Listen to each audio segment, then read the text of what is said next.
এই যে আমাদের দেরি করে রাতে ঘুম আসে, স্ক্রিন আসক্তি, এই ডিভাইস আমাদের আরামের ঘুম কেড়ে নিছে কেন জানেন?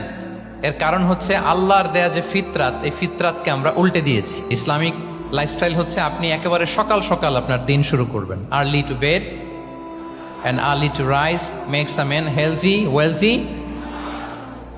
সবাই তো শিখেছি এটা, যে আগে আগে ঘুমোতে যাও, আগে আগে ঘুম থেকে জাগো, তুমি ধনী হবে, তারপর তুমি প্রজ্ঞাবান হবে, তুমি সুস্বাস্থ্যের অধিকারী হবে। এটা হচ্ছে ইসলামিক লাইফস্টাইলের একটা কোর ভ্যালিউ। সকাল সকাল দিন শুরু করা মানে সানরাইজের আগে আমার সকাল শুরু হবে। কাজী নজরুলের যে কবিতা, সূর্যি মামা জাগার আগে উঠবো আমি জেগে, পড়েছি আমরা সবাই, কিন্তু হয়তো মানা হয় না। তো এই যে সকাল সকাল ঘুম থেকে ওঠা, এটা যদি আপনার মধ্যে না থাকে, এটা ইসলামিক লাইফস্টাইল হতে পারে না। You must be a morning person. সকাল সকাল উঠতে হবে। আপনার সময় এমনভাবে মেনটেন করবেন আপনি যে সকাল সকাল ফজরের পর থেকে আপনি অ্যাক্টিভ। তার মানে you have to wake up early, you have to sleep early. একজন মর্নিং পারসন যদি না হন, এটা ইসলামিক লাইফস্টাইল হবে না। এর কারণ আল্লাহ রাসূল সাল্লাল্লাহু আলাইহি ওয়া আলিহি ওয়াসাল্লাম আমাদেরকে সকালে জেগে থাকার ব্যাপারে ইন্সপায়ার করেছেন, এবং তিনি দোয়া করেছেন এই উম্মার জন্য স্পেশালি, যে এই সময়টা এটা ফুল অফ বারাকা, ফুল অফ ব্লেসিংস। তিনি দোয়া করেছেন, আল্লাহুম্মা বারিক লি উম্মতি ফি বুকুরিহা। আল্লাহ এই উম্মতের বুকুরটা মানে সকালের সময়টা, লেটস সে সানরাইজের পরে ৩-৪ ঘন্টা, এই সময়টাকে আল্লাহ আপনি বরকত দিয়ে ভরে দেন। এই সময়টাতে ঘুমানো যাবে না, এটা হচ্ছে বরকতের সময়। এবং আল্লাহ রাসূল সাল্লাল্লাহু আলাইহি সাল্লাম যদি কোনো সামরিক অভিযান প্রেরণ করতেন, এই টাইমে প্রেরণ করতেন, এই বুকুরের টাইমে। এবং সাহাবারা তাদের কোনো ট্রেড ক্যারাভেন, ব্যবসায়িক কাফেলা যখন সেন্ড করতেন, এই টাইমটাতে সেন্ড করতেন, কারণ এই টাইমটাতে বারাকা। তো এখন নিজের সাথে মিলিয়ে নেন যে এই টাইমটাতে আমরা কি করি। আমি জানি না আপনাদের কি অভ্যাস। আমি এসে তো শুনলাম যে জাহাঙ্গীরনগর বিশ্ববিদ্যালয়ে নাকি যতজন শিক্ষার্থী, মানে ততজনের জন্য এখানে আবাসনের ব্যবস্থা আছে। বাংলাদেশের কোনো ইউনিভার্সিটিতে নাকি এটা নাই। আলহামদুলিল্লাহ, অসাধারণ প্রিভিলেজ, এখানে অনেক সুন্দর সুযোগ। তো এখন বলেন, আপনাদের সকালের রুটিন কি? বলেন, ঘুমিয়ে থাকেন না জেগে থাকেন? হ্যাঁ, আচ্ছা, ফজরের পরে আমরা ঘুমাই কারা কারা দেখি? সর্বনাশ। আচ্ছা ঠিক আছে, হাত নামান। আচ্ছা, ফজরের পরে আমরা একটু এক্সারসাইজ করি, পড়াশোনা করতে বসি কারা কারা? মাশাআল্লাহ, আছে কিছু, ঠিক আছে, হাত নামান। এবার 2 বারের 1 বারও যারা হাত তোলেননি তারা হাত তোলেন। আপনারা কি করেন? এইটা হ্যাঁ, ডিভাইস। তো সম্মানিত সুধী মণ্ডলী, আল্লাহুম্মা বারিক লি উম্মতি ফি বুকুরিহা।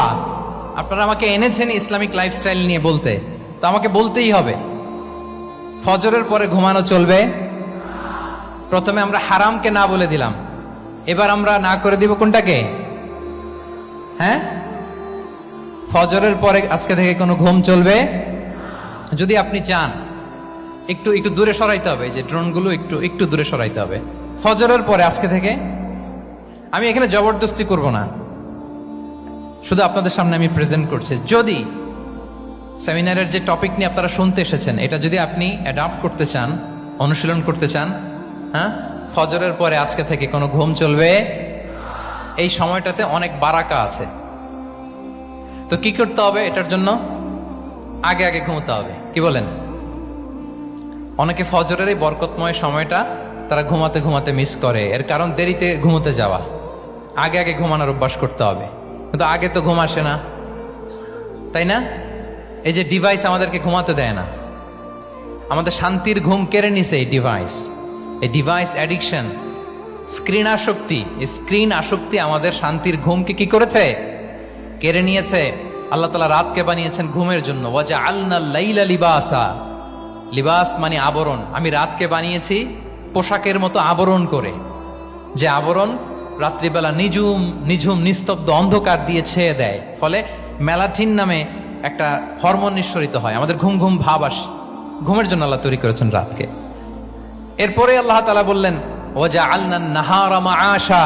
আর দিনকে বানিয়েছি আমি প্রাণ চঞ্চল করে, দিনে আমরা কাজ করব। তাহলে রাতে আগে আগে ঘুম, আর দিনের বেলা আল্লাহ তাআলা আমাদেরকে কাজ করার জন্য সৃষ্টি করেছেন, কিন্তু এই সাইকেলটাকে আমরা ঘুরাই ফেলছি। রাতে যত দেরি করে আপনি ঘুমাবেন, সকালে ঠিক তত দেরি করে আমাকে উঠতে হয়, ঠিক কিনা বলেন?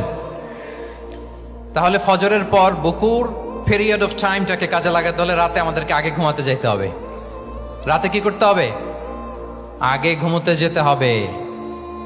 তাহলে 1 নম্বরে কি বললাম? কনসেপ্ট অফ হালাল এন্ড হারাম। 2 নম্বরে বললাম প্রোডাক্টিভিটি। ইসলামিক লাইফস্টাইল হচ্ছে একটা প্রোডাক্টিভ লাইফস্টাইল। এটা মেনটেন করতে হলে প্রোডাক্টিভিটির অনেক কথা। একটা কথা হচ্ছে সকাল সকাল আপনার দিন শুরু করুন। কি পারা যাবে তো ইনশাআল্লাহ? সবাই একসাথে পড়ে ইনশাআল্লাহ। এই যে আমাদের দেরি করে রাতে ঘুম আসে, স্ক্রিন আসক্তি, এই ডিভাইস আমাদের আরামের ঘুম কেড়ে নিছে কেন জানেন? এর কারণ হচ্ছে আল্লাহর দেয়া যে ফিতরাত, এই ফিতরাতকে আমরা উল্টে দিয়েছি। ফিতরাত শব্দটার সাথে আপনাদের পরিচয় আছে? হ্যাঁ, the innate characteristics of a human being. একটা মানুষের যে ক্যারেক্টারিস্টিক্স, যে ইননেট স্বভাব দিয়ে আল্লাহ তাআলা তৈরি করেছেন, নেচার, এটাকে আরবিতে বলে ফিতরাত। এই ফিতরাতের বিরুদ্ধে কিছু করা যাবে না। ইসলামিক লাইফস্টাইল হচ্ছে ফিতরা বেসড লাইফস্টাইল। ফিতরাতাল্লাহিল্লাতী ফাতারান নাস আলাইহা লা তাবদীলা লিখালকিল্লাহ। আল্লাহর প্রকৃতির অনুসরণ করো, যে প্রকৃতি দিয়ে তিনি মানুষকে সৃষ্টি করেছেন। আর আল্লাহর সৃষ্টি কাঠামোর মধ্যে কোনো পরিবর্তন, কোনো বিকৃতি নেই। সুবহানাল্লাহ বিহামদি। তা আমরা এই ফিতরাতকে চেঞ্জ করে দেওয়ার কারণে এই ঝামেলা। আমরা সবাই এই ফিতরাতের উপর জন্মেছি। কুল্লু মাউলুদিন ইউলাদু আলাল ফিতরা ফাআবাওয়াহ ইউহাউবিদানি আও ইউনাসসিরানি আও ইউমাজ্জিসানি। প্রতিটি নিউ বর্ন বেবি তারা ফিতরাতের উপর জন্মায়, মানে নবজাতক সন্তান ইসলামের উপর জন্মায়। কিন্তু বাবা মা তাকে হয় ইহুদি বানায়, নাসারা বানায়, বা অগ্নি উপাসক বানায়। তাহলে এই যে ফিতরাত, আল্লাহর দেয়া ফিতরাতকে যখন আমরা চেঞ্জ করেছি, আমাদের জীবন থেকে বারাকা উঠে গিয়েছে।